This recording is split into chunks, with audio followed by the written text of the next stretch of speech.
الحمد لله كفى وسلام على عباده الذين اصطفى أما بعد فأعوذ بالله من الشيطان الرجيم بسم الله الرحمن الرحيم قل اللهم مالك الملك تؤتي الملك من تشاء وتنزع الملك ممن تشاء وتعز من تشاء وتذل من تشاء بيدك الخير إنك على كل شيء قدير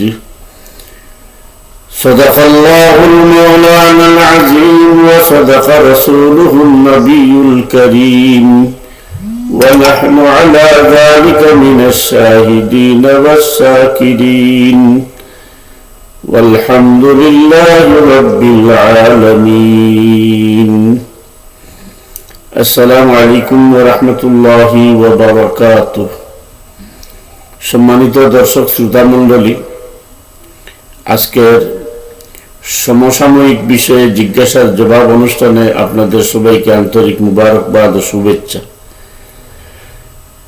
জনাব আব্দুল হান্নান সাহেব, ওয়ালাইকুম আসসালাম ওয়া রাহমাতুল্লাহি ওয়া বারাকাতুহু। আজকের এই অনুষ্ঠানে যে প্রশ্নটি প্রথমে আমি আপনাদের সামনে উপস্থাপন করতে চাই সেটি হচ্ছে, জনাব মোহাম্মদ আনিসুল হক সাহেব দুবাই থেকে প্রশ্নটি পাঠিয়েছেন। তিনি জিজ্ঞেস করেছেন, জনাব হযরত মাওলানা কাজী ইব্রাহিম সাহেব বলেছেন, আল্লাহ তাআলা যেভাবে মানুষের মধ্যে নবী রাসূল নির্বাচিত করে পাঠিয়েছেন, ঠিক ডক্টর ইউনূস সাহেবকেও আল্লাহ তাআলা পাঠিয়েছেন। কথাটা কতটা সঠিক ইসলামের দৃষ্টিভঙ্গিতে আপনার কাছ থেকে জানতে চাই। দেখুন জনাব আনিসুল হক সাহেব, হযরত মাওলানা কাজী ইব্রাহিম সাহেব হাফিজাহুল্লাহ তাআলা আনহু এই দেশের একজন বিদগ্ধ আলিম। তিনি যে কথাটি বলেছেন তার কথাটাকে বাহুল্যতা মনে করার কোনো অবকাশ নেই। একজন বিদগ্ধ আলিম, বয়স্ক আলিম, সুতরাং তার কথার মধ্যে যদি কোনো দৃষ্টিকটু বা শ্রুতিকটু কোনো কথা থাকে সেটাকে এড়িয়ে যাওয়াই উত্তম। জনাব তাজুল ইসলাম সাহেব, জনাব প্রিন্সিপাল মুফতি সাইফুল ইসলাম ফরিদাবাদী সাহেব, জনাব মাওলানা ফখরুল ইসলাম ওরফে কাফতান আহমদ মিয়া সাহেব, ওয়ালাইকুম আসসালাম ওয়া রাহমাতুল্লাহি ওয়া বারাকাতুহু। তো আমি যে বিষয়টি মৌলিক আলোচনা করতে চাই সে বিষয়টি হচ্ছে, আল্লাহ তাআলা বিধিবদ্ধ বিধান হচ্ছে, ওয়ামা তাশাউনা ইল্লা আন ইয়াশা আল্লাহ। আল্লাহ রাব্বুল আলামিন বলতেছেন, ওয়ামা তাশাউনা ইল্লা আন ইয়াশা আল্লাহ, তোমরা যা ইচ্ছা করবে, তোমরা যা চাইবে সেটা হবে না, ইল্লা আন ইয়াশা আল্লাহ, আল্লাহ রাব্বুল আলামিন যেটা চাইবেন সেটা হবে। দ্বিতীয়ত আল্লাহ রাব্বুল আলামিন ক্ষমতা দান প্রসঙ্গে, রাষ্ট্র ক্ষমতা দান প্রসঙ্গে আল্লাহ রাব্বুল আলামিন বলেছেন সূরা আলে ইমরানের 26 নম্বর আয়াতে, قل اللهم مالك الملك تؤتي الملك من تشاء وتنزع الملك ممن تشاء। আল্লাহ রাব্বুল আলামিন নবী পাক সাল্লাল্লাহু আলাইহি সাল্লাতু সালামকে উদ্দেশ্য করে বলছেন, হে নবী আপনি বলুন। জি জনাব মারুফ আহমদ সাহেব, মাশাআল্লাহ, জাযাকাল্লাহ। জি জনাব এমডি আলী আরমান সাহেব, আপনি তো আমাদেরকে ভুলেই গেছেন। ওয়ালাইকুম আসসালাম ওয়া রাহমাতুল্লাহি ওয়া বারাকাতুহু। সম্ভবত দিদাই ঘটনায় আপনিও বিচলিত হয়ে আমাদেরকে ভুলে গেছেন, আপনাকে দেখা যাচ্ছে না ইদানিং। আল্লাহ রাব্বুল আলামিন সুস্থতা সহ নেক হায়াত দান করুন। তো আল্লাহ রাব্বুল আলামিন বলতেছেন, আল্লাহুম্মা মালিকাল মুলক, এই বিশ্বজগতের মালিক বাদশাহী একমাত্র আল্লাহ রাব্বুল আলামিনের, এই কথা আপনি জানিয়ে দেন।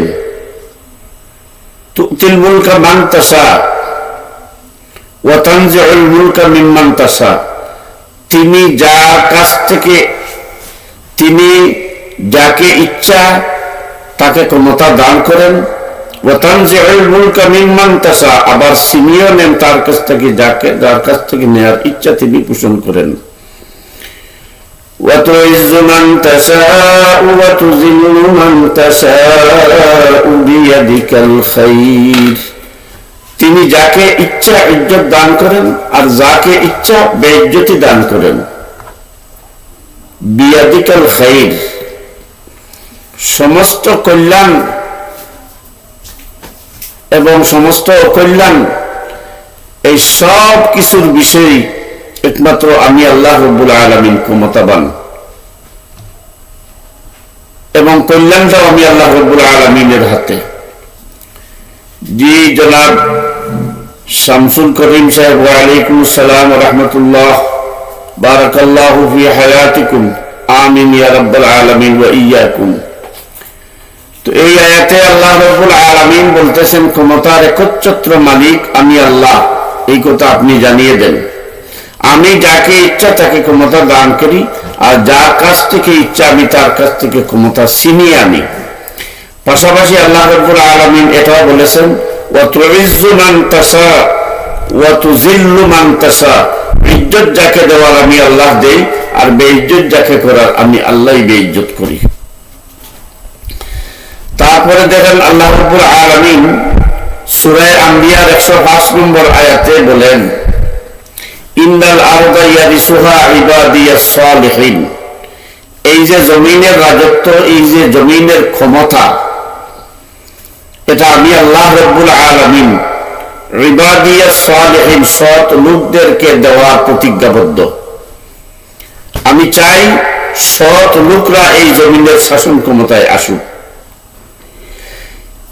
এই তিনটি আয়াতের বিশ্বাস অনুযায়ী আমি যে কথাটি বলতে চাই সেটি হলো, শাসকগণ আল্লাহ রাব্বুল আলামিনের পক্ষ থেকেই আসেন। আবার আল্লাহ রাব্বুল আলামিন এই শাসন ক্ষমতা দেওয়ার মাধ্যমে কাউকে ইজ্জত দিয়ে, আবার এই শাসন ক্ষমতা দেওয়ার মাধ্যমে কাউকে বেইজ্জত করে শাসন ক্ষমতার থেকে সরিয়ে ফেলেন। আর যে আয়াতে বলেছি, ওয়া মা তাশাউনা ইল্লা আইয়াশা, এই আয়াতের ব্যাখ্যা অনুযায়ী মানুষের চোখের পলকটা ফেলার ক্ষমতা তার ইচ্ছার উপর নির্ভর নয়। জি স্বাগতম, শুভেচ্ছা জনাব নুরুল আমিন সাহেব, ওয়া আলাইকুম আসসালাম ওয়া রাহমাতুল্লাহি ওয়া বারাকাতুহু, আমিন ইয়া রাব্বাল আলামিন। আপনাকে আল্লাহ রাব্বুল আলামিন দ্বীনের জন্য কবুল করুন এবং দ্বীনে খিদমত আঞ্জাম দেওয়ার তৌফিক দান করুন। শুভেচ্ছা, স্বাগতম জনাব নুরুল আমিন সাহেবকে। এই আয়াতগুলোর দ্বারা এটা সুস্পষ্ট প্রমাণিত হয় যে ক্ষমতাতে আল্লাহ রাব্বুল আলামিন দেন, আবার ক্ষমতা থেকে আল্লাহ রাব্বুল আলামিনই সরিয়ে নেন। এবং মানুষের যা কিছুই হয়, মানুষের দৈহিক, শারীরিক বা জাগতিক যা কিছুই দুনিয়াতে ঘটে, সব কিছুই আল্লাহ রাব্বুল আলামিনের ইচ্ছায় হয়। এই হিসাবে বাংলাদেশের বা বিশ্বের কোনো শাসনতান্ত্রিক পরিবর্তন হলে, কোনো বৈপ্লবিক পরিবর্তন হলে, কোনো সামাজিক পরিবর্তন হলে, কারো কিছু হলে, এটা আল্লাহর পক্ষ থেকেই হয়, এটা ঠিকই আছে। কিন্তু স্পেসিফিক ভাবে, সুনির্দিষ্টভাবে ডক্টর ইউনূস সাহেবকে আল্লাহ মনোনীত করে পাঠিয়েছেন, শেখ হাসিনাকে আল্লাহ মনোনীত করে পাঠিয়েছেন, খালেদা জিয়াকে আল্লাহ মনোনীত করিয়ে পাঠিয়েছেন, যেভাবে নবীদেরকে পাঠানো হয়েছে, এই কথাটির উপরে আমাদের পক্ষে একমত হওয়া সম্ভব নয়। কারণ নবুয়তি, নবী মনোনয়ন করে পাঠানো আর খলিফা মনোনয়ন করে পাঠানো আর একজন শাসক মনোনয়ন করে পাঠানো এক কথা নাই। তার কারণ হচ্ছে আল্লাহ রাব্বুল আলামিন নবীদেরকে আলমে আরওয়াতে নবী হিসাবেই মুন্তখব করে রেখেছেন, আর দুনিয়াতে যখন প্রেরণ করেন তখন তাদেরকে নবী হিসাবেই প্রেরণ করেন, হয়তো নবুয়তি পরে দান করেন। এই নবুয়তির সাথে দুনিয়ার কোন শাসকের তুলনা, বিশেষত একজন ব্যক্তির সাথে তুলনা করে বলা যে উনাকে আল্লাহ প্রেরণ করে পাঠিয়েছেন, এই কথার সাথে আহলে ইলম যারা তারা একমত হতে হয়তো পারবেন না, আমিও একমত হতে পারি না। কারণ নবী পাঠানো এবং শাসক পাঠানোর মধ্যে অনেকগুলো মৌলিক এবং গুণগত পরিবর্তন আছে। যেমন সমস্ত আম্বিয়া কেরাম আলাইহিমুস সালাতু ওয়াস সালাম যারা দুনিয়াতে এসেছেন, 1 লক্ষ হন আর 2 লক্ষ হন আর 1.5 লক্ষ হন আর 1.25 লক্ষ হন, কোন নবীকে আল্লাহ রাব্বুল আলামিন দুনিয়ার কোন মানুষের কাছ থেকে জ্ঞান অর্জন করান নাই। সমস্ত নবীগণের জ্ঞান অর্জনের মাধ্যম ছিল ওহী। আর দুনিয়ার যে কোনো শাসক হন তাদের শিক্ষা অর্জনের, দীক্ষা অর্জনের মাধ্যম ছিল কোনো না কোনো মানুষ। 2, জাগতিক রাষ্ট্র ক্ষমতা আল্লাহর পক্ষ থেকে একটি পরীক্ষা। আল্লাহ রাব্বুল আলামিন এই পরীক্ষায় ফেলে কোন শাসককে ইজ্জত দান করেন আর কোন শাসককে বেইজ্জত করেন। কিন্তু নবুয়তির ক্ষেত্রে এই বিষয়টা মিল নেই। কারণ নবী আলাইহিস সালাতু ওয়াস সালাম যারা দুনিয়াতে আসেন, কোন নবীকেই আল্লাহ রাব্বুল আলামিন বেইজ্জত করেন নাই। কোন নবী আলাইহিস সালাতু ওয়াস সালামকে ক্ষমতা দিয়ে দুনিয়াতে পাঠান নাই, নবুয়তি দিয়ে পাঠিয়েছেন। নবুয়তি হচ্ছে দুনিয়ার ক্ষমতা অজস্র গুণ উপরের মর্যাদা। 3, আল্লাহ রাব্বুল আলামিন দুনিয়াতে নবী রাসূল প্রেরণ করেছেন, তাদের দায়িত্ব হচ্ছে মানুষকে দ্বীনের দাওয়াত দেওয়া, মানুষকে প্রকৃত মানুষ হিসাবে রূপান্তরিত করা। আর এটা সম্ভব হয় ইলমে ওহীর মাধ্যমে।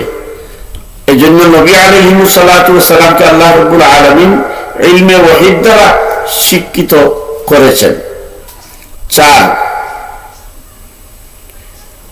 নবী আলাইহিস সালাতু ওয়াস সালামকে জাগতিক কোনো পেশার দ্বারা, যেমন উনি কৃষক ছিলেন, উনি রাখাল ছিলেন, উনি সাংবাদিক ছিলেন, উনি ব্যবসায়ী ছিলেন, উনি সৈনিক ছিলেন, উনি রাজনীতিবিদ ছিলেন, এই ধরনের কোন অভিধায়ে অভিব্যক্তিত্ব করা, উনাদেরকে পরিচয় দেয়া, এটা শরীয়ত সমর্থন করে না।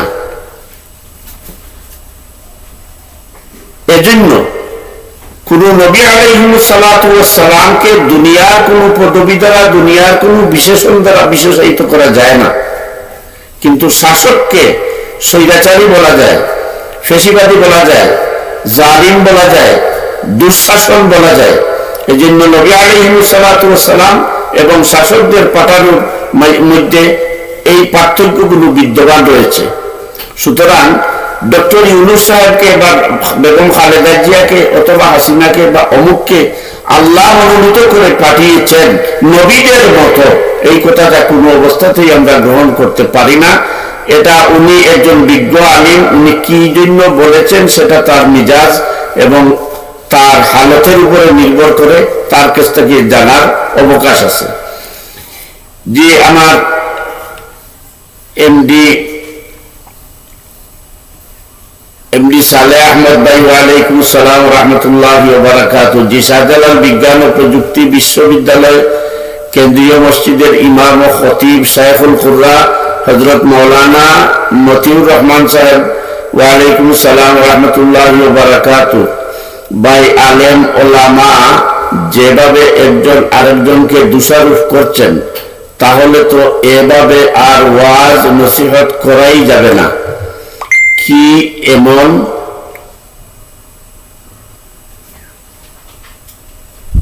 এমন গুটাই দিবেন এবং একজন আরেকজনকে গায়েল করার জন্য মিথ্যার আশ্রয় দিচ্ছেন, এটা কি উলামায়ে কেরামের শান? আল্লাহ রাব্বুল আলামিন তোমাকে কবুল করুন না মিথ্যা কই বলার জন্য। যাই হোক, আমাদের সিলেটের গর্ব শাইখুল কুররা, অত্যন্ত বিদগ্ধ আলিম, শাহজালাল বিজ্ঞান ও প্রযুক্তি বিশ্ববিদ্যালয় কেন্দ্রীয় মসজিদের ইমাম ও খতিব হযরত মাওলানা মতিউর রহমান সাহেব এই বিষয়টি স্মরণ করিয়ে দিচ্ছেন যে উলামায়ে কেরাম যেভাবে একজন আরেকজনের পিছনে একজন আরেকজনকে গায়েল করার জন্য মিথ্যার আশ্রয় নেন, এভাবে তো ওয়াজ নসিহত সবকিছুই দ্বীনি নসিহত এইগুলা বন্ধ করে দিতে হবে। হ্যাঁ, আমিও একথার উপর একমত। উলামায়ে কেরাম মঞ্চে, উলামায়ে কেরাম ওয়াজের মাহফিলে যে কথাগুলো বলেন, এতে যদি আপনার আমার বুঝের গলত হয়, সেটা তার কাছ থেকে সংশোধন করে নেয়াই হলো উচিত। কিন্তু আমরা একজন ওয়াইজ আরেকজন ওয়াইজের বিরুদ্ধে আরেক ওয়াজের মঞ্চে এমন ভাবে কোমর বেঁধে লাগি, যেটা আল্লাহ রাসূল সাল্লাল্লাহু আলাইহি সাল্লাম ১৫০০ বছর আগে বলে গেছেন যে মুনাফিকের ৩-৪টি লক্ষণের মধ্যে একটা লক্ষণ হচ্ছে যখন সে কারো সাথে ঝগড়া বাঁধে, মতবিরুদ্ধে বাজে, তখন গালি দেয়। এটা কিয়ামতের একটি বড় আলামত এবং এটা মুনাফিকদের চরিত্রের একটি চরিত্র। জি জনাব সালেহ আহমদ সাহেব, ওয়ালাইকুম আসসালাম ওয়া রাহমাতুল্লাহি ওয়া বারাকাতুহু। সুতরাং হযরত মাওলানা কাজী ইব্রাহিম সাহেব মাদ্দাজিল্লাহুল আলী বারাকাল্লাহু ফি হায়াতি, আল্লাহ রাব্বুল আলামিন উনার বরকতে হায়াত, উনার হায়াতে বরকত দান করুন। উনি যে কথাটা বলেছেন, কথাটা আমরা বুঝতে পেরেছি। আমরা যদি বিজ্ঞ হই, আমরা যদি বিচক্ষণ হই, আমাদের যদি বুঝার খেয়াল থাকে, ইচ্ছা থাকে, তাহলে আমরা এখান থেকে বুঝে নিতে পারি যে উনি বলেছেন ওয়ামা তাশাউনা ইল্লা আইয়াশা আল্লাহ। আমি শুনেছি যা কিছু হয় আল্লাহর পক্ষ থেকে হয়, এবং উনার কথা একটা গভীর কথা, এটা বুঝার অপেক্ষা রাখে। আল্লাহ রাব্বুল আলামিন আমাদেরকে সহিহ সমঝ দান করুন, বুঝার তৌফিক দান করুন। তবে সাধারণত কোন নবীদের সাথে কোন শাসক, কোন রাষ্ট্রপ্রধানের আশার এবং অনুন্নত করার তুলনা চলে না। আজকের এই অনুষ্ঠানে আমি দ্বিতীয় যে প্রশ্নটি, জিজ্ঞাসাটি আপনাদের সামনে উপস্থাপন করছি, সেটি হচ্ছে মোহাম্মদ আরজুমন্দ আলী সাহেব মক্কা মুকাররমা সৌদি আরব থেকে পাঠিয়েছেন। জি জনাব ভাই আরজুমন্দ আলী সাহেব, আপনার প্রশ্ন লম্বা, দীর্ঘ, লম্বা, আর প্রায় প্রশ্নটাই এটা দেখা যায় একজন আলিমের কথা নিয়ে, আরেকজন আলিমের কথা নিয়ে।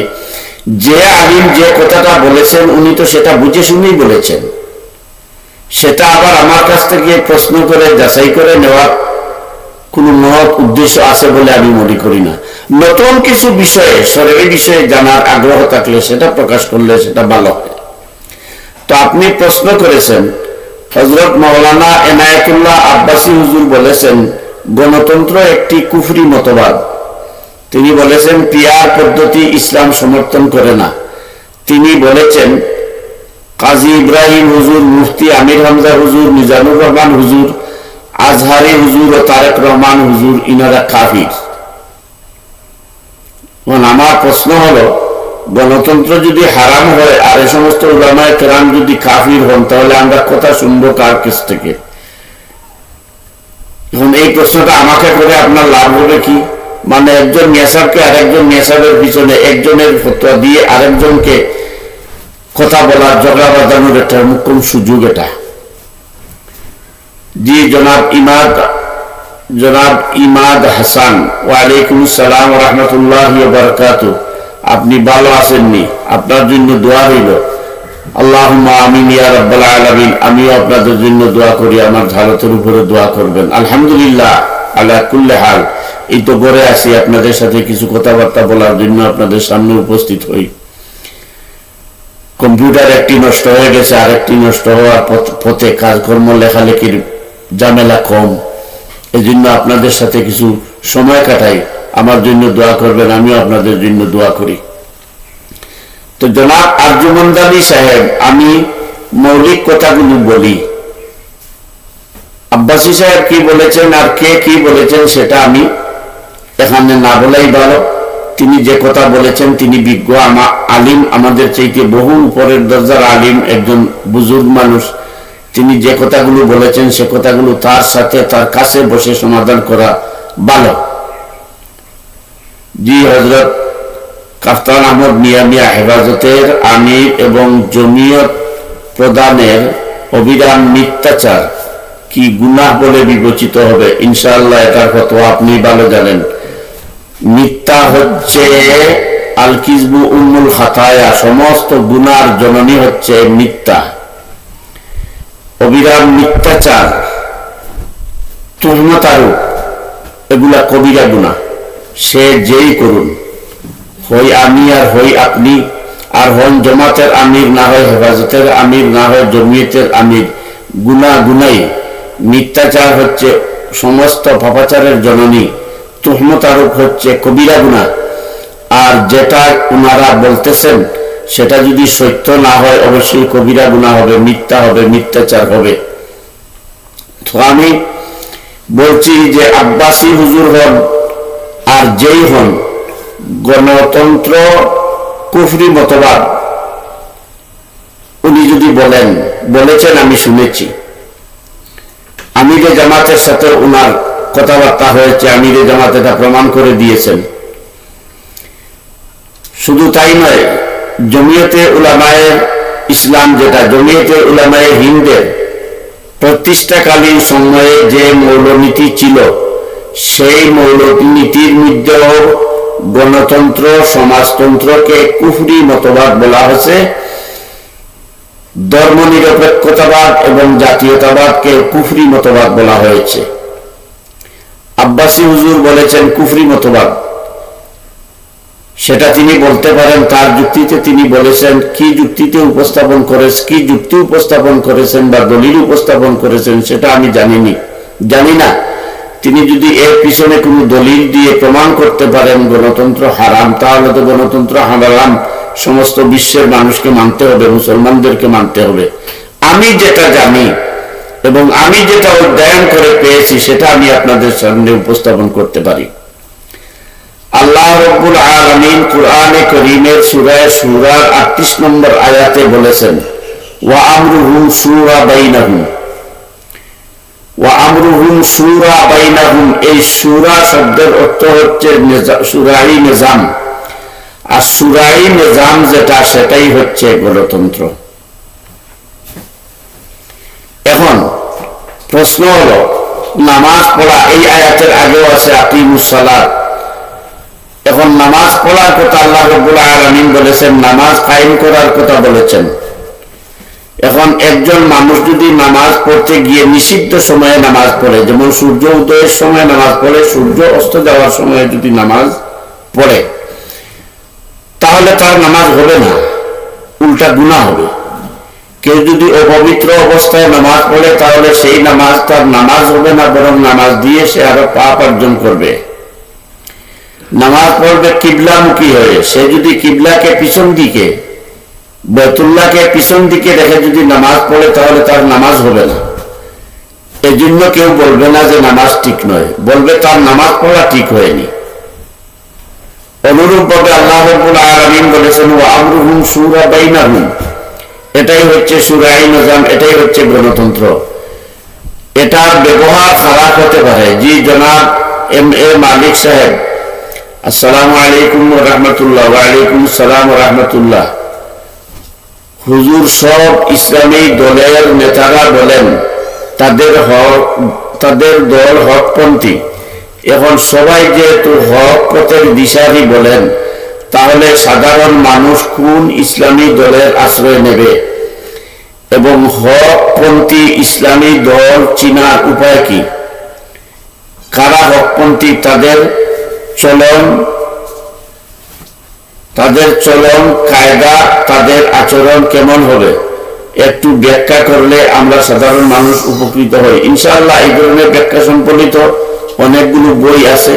এ সম্পর্কিত আলোচনা যেদিন করব সেদিন প্রশ্ন আগে পাঠাবেন, আমার জবাব দিতে সুবিধা হয়। আমি এখানে আপনাদের লেখা পড়তে পারি না, এজন্য বলেছি আগে প্রশ্ন পাঠানোর জন্য। আগে প্রশ্ন করলে আমি এগুলা নোট করে লিখে তারপরে দলিল ভিত্তিক জবাব খুঁজে আপনাদের সামনে উপস্থাপন করি। আপনারা স্ক্রিনে যে প্রশ্ন দেন এগুলো আমি পড়তেও পারি না সহজে, আর সাথে সাথে উত্তর দেওয়াটা ঠিক নয় সবগুলো। এর পিছনে অনেকগুলো দলিল আদিল্লা থাকে। যেমতেন ভাবে যদি জবাব দিতে, আপনি আবার এই যে আমার শরীফ মোহাম্মদ আব্দুল্লাহ ভাই আসছেন না এখন, ওয়ালাইকুম আসসালাম ওয়া রাহমাতুল্লাহি ওয়া বারাকাতুহু, আপনারা শরীফ মোহাম্মদ আব্দুল্লাহ ভাইকে জিজ্ঞেস করবেন গিয়ে যে হাজী সাহেব এইরকম বলেছেন, এটা কি ঠিক? তো এই ধরনের ঝগড়াতে, এই ধরনের মালজুড়াতে উলামায়ে কেরামদেরকে লাগিয়ে কোনো লাভ হবে না। প্রশ্ন আগে পাঠাবেন, আমি জবাব তৈরি করে দলিল ভিত্তিক জবাব দেব ইনশাআল্লাহ। তারপরেও আপনি যেহেতু এত কষ্ট করে লিখেছেন, আপনার জবাবে আমি বলছি, দেখেন হাসান মার্কেট যদি যান তাহলে অনেকগুলা ছোট ছোট দোকান আছে, কাপড়ের দোকান। প্রত্যেকের দোকানেই ভালো মাল আছে, ভালো কোয়ালিটির কাপড় আছে, সবাই কিনতে যায়। কিন্তু অনেকে কোনো কোনো স্টোরের নাম আমি নিলাম না, এটা বিজ্ঞাপন হয়ে যাবে ফ্রি, অমুক দোকানে গেলে ভালো হবে। সেখানে গিয়ে দেখা যায় লাইন ধরে অনেকক্ষণ অপেক্ষা করেও কাপড় কিনতে হয়। কারণ মানুষের একটি ধারণা বা বিশ্বাস, এবং দেখাও যায় বাস্তবে এই দোকানের এই ঘরের কাপড়ের মধ্যে কিছু কোয়ালিটি আছে, এই জন্য সেখানে লাইন ধরেও মানুষ কাপড় কিনে। অন্যান্য বস্তু এইরকম। এখন যারাই বিভিন্ন দল করেন, ফেরকা করেন, সিলসিলা করেন, মসলক করেন, প্রত্যেকেরই দাবি এটা থাকতে হবে যে আমি হকের উপরে আছি। তিনি যদি নিজে বিশ্বাস না করেন যে হকের উপরে নাই, তাহলে তো তার দল হক হবে না। এখন আপনাকে আপনার সামনে সেই পরীক্ষা হচ্ছে যে আপনি আপনার বিবেক কাটিয়ে দেখুন আপনি কোন দল হক আপনার কাছে বিবেচিত হয়, সেই দলের সাথে আপনি শরীক হন, এতে কোনো অসুবিধা নেই। জি জনাব মতিউর রহমান আহাদ ভাই, ওয়ালাইকুম সালাম রহমতুল্লাহি ওয়া বারাকাতুহু। তো আমি এই কথাতে ছিলাম যে আব্বাসী সাহেব বলেন আর যেই বলেন, ইসলামের দৃষ্টিতে আল্লাহ রাব্বুল আলামিন কোরআনে বলেছেন ওয়া আমরুহুম শুরা বাইনাহুম, এটাই হচ্ছে প্রকৃত গণতন্ত্র। তার আগে খ্রিস্টপূর্ব 5000 বা 500 বছর আগে যে গণতন্ত্রের উৎপত্তি হয়েছিল, যে গণতন্ত্রের উৎপত্তি হয়েছিল 5 শতকে গ্রিসে যে গণতন্ত্রের কথা ছিল, সেটা ছিল আভিজাত্যের বিরুদ্ধে সকল মানুষের রাষ্ট্র গঠনের সুযোগ সুবিধা।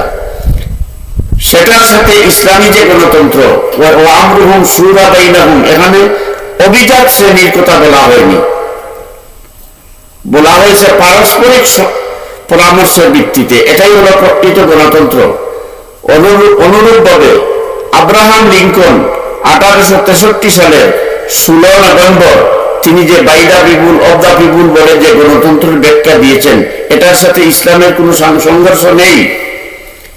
কারণ আল্লাহ রাব্বুল আলামিন বলেছেন পরস্পর পরামর্শের ভিত্তিতে। আল্লাহ রাসূল সাল্লাল্লাহু আলাইহি ওয়াসাল্লাম পরস্পর পরামর্শের ভিত্তিতে কাজ করতেন, যদি এটা তার জন্য বাধ্যতামূলক ছিল না, কারণ তিনি ছিলেন ওহী নিয়ন্ত্রিত। অনুরূপভাবে খুলাফায়ে রাশিদিন যারা পরস্পর এসেছিলেন, তাদেরকেও পরস্পর পরামর্শের ভিত্তিতে কি করা হয়েছিল? নির্বাচিত করা হয়েছিল। ইসলাম এই গণতন্ত্রে বিশ্বাসী।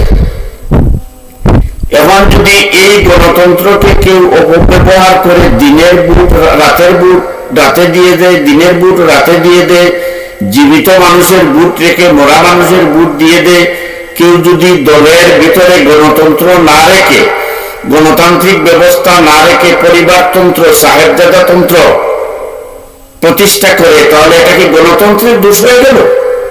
এটা তো গণতন্ত্রের দোষ নয়, এটা তো আপনার আদায়ের পদ্ধতিগত। যেভাবে আপনি নামাজ পড়েছেন ঠিক, এটা উত্তম ইবাদতি, কিন্তু নামাজটা পড়েছেন আপনি কিবলামুখী হয়ে নয়, বিপরীতমুখী হয়ে।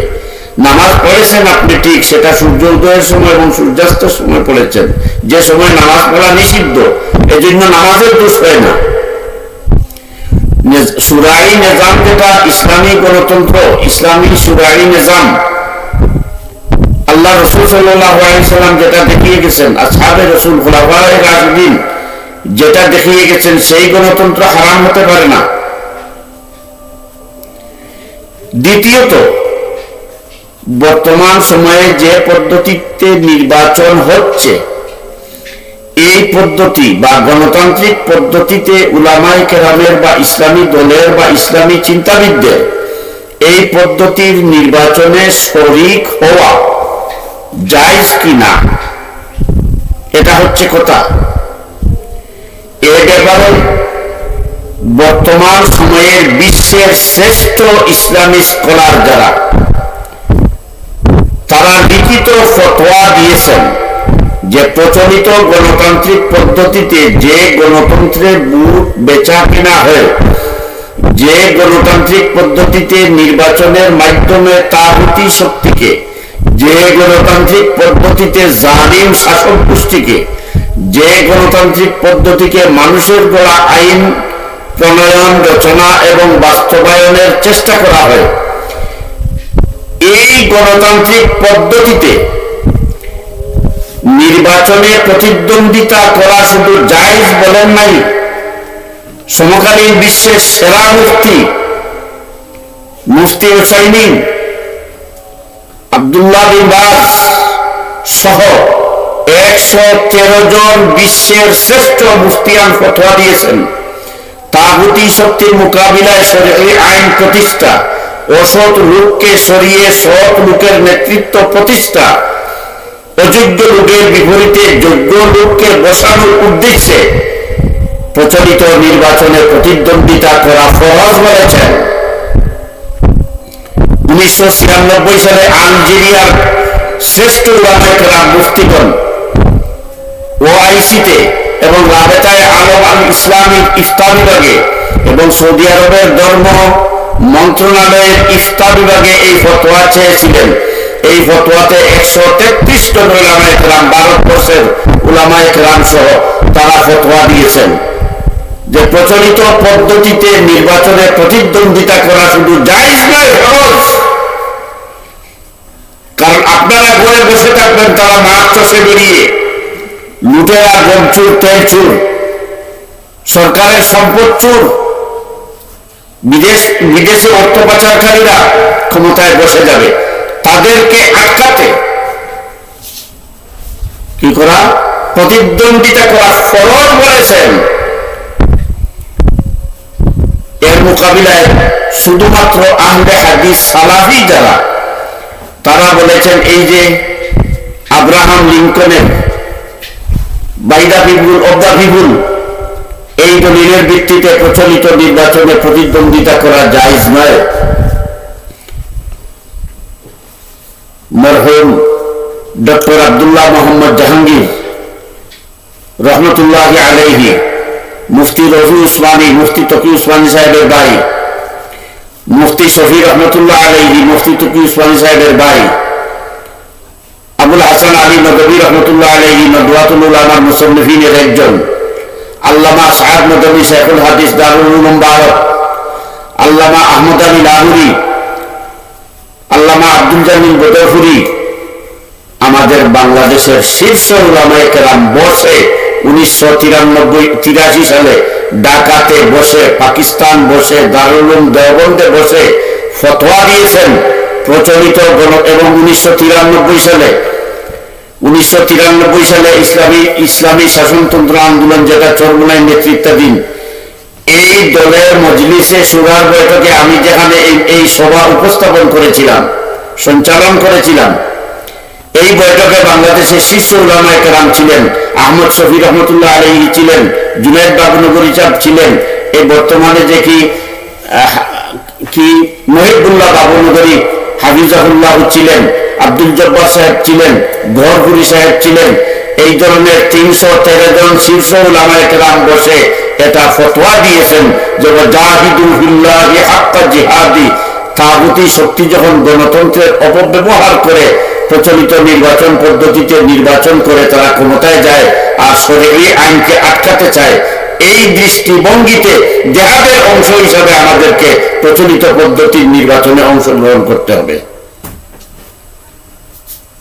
ডক্টর আব্দুল্লাহ মোহাম্মদ জাহাঙ্গীর রহমতুল্লাহ আলাইহি সালাফিদের এই কথার জবাব দিয়েছেন। এই যে আব্রাহাম লিঙ্কনের কি by the people of the people এর জবাব দিয়েছেন যে এর অর্থ হলো আপনি সরকার গঠন করবেন, জনগণ গঠন করবেন, জনগণের সরকার, জনগণ গঠন করবেন, জনগণের মন্ত্রী, জনগণ গঠন করবেন, জনগণের মন্ত্রী। তিনি উদাহরণ দিয়েছেন এই জমিনের মালিক আল্লাহ, কিন্তু কাগজে কলমে আপনি যখন এই ভূমির দখলে থাকবেন আপনিও এই জমিনের মালিক, এটাও সত্য।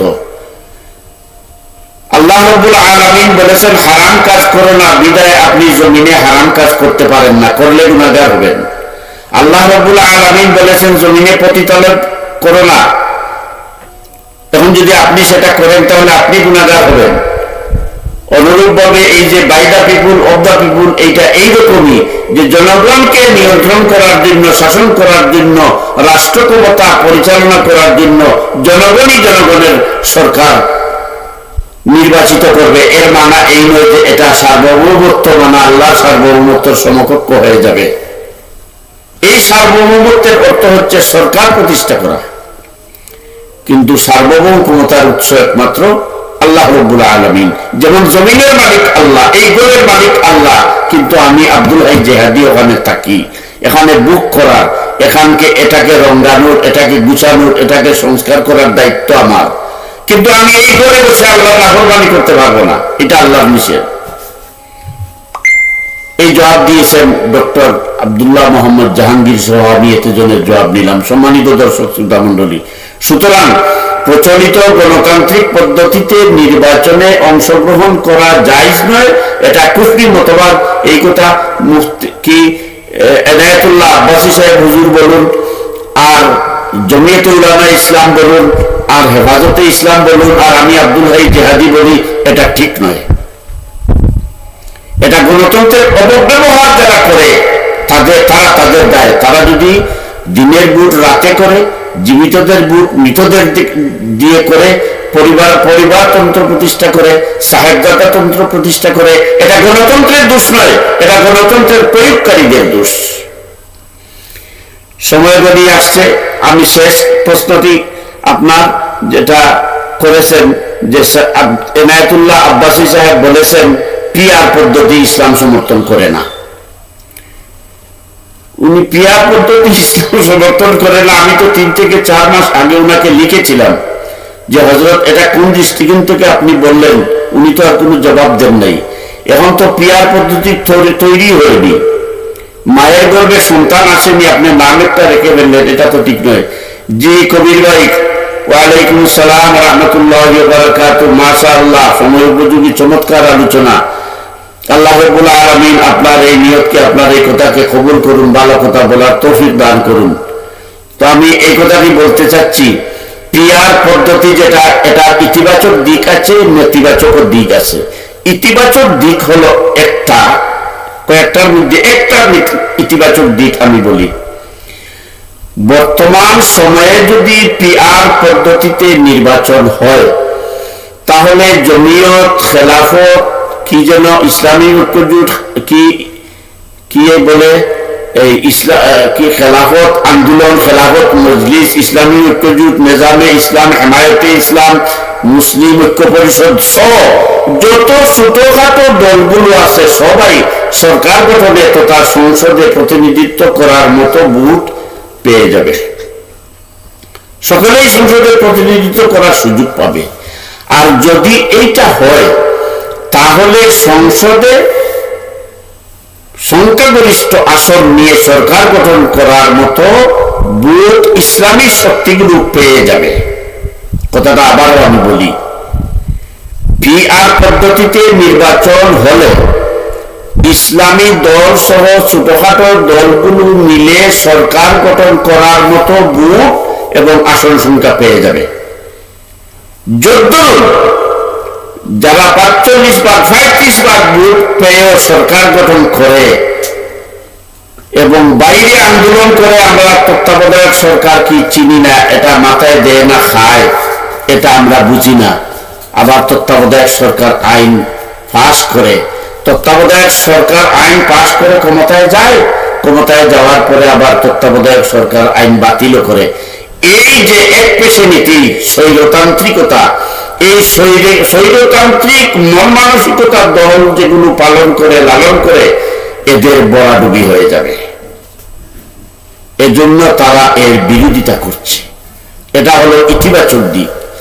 আর নেতিবাচক একটা দিক হলো তৃণমূল পর্যায়ে, যেমন ইউনিয়ন পর্যায়ে, উপজেলা পর্যায়ে, সিটি কর্পোরেশন পর্যায়ে, পৌরসভা নির্বাচন পর্যায়ে প্রতিনিধিত্বশীল যারা আছেন, জনপ্রতিনিধি যারা আছেন, তাদের যদি শক্তিশালী করা না হয়, তাহলে পিআর পদ্ধতির একটা নেতিবাচক প্রভাব পড়তে পারে।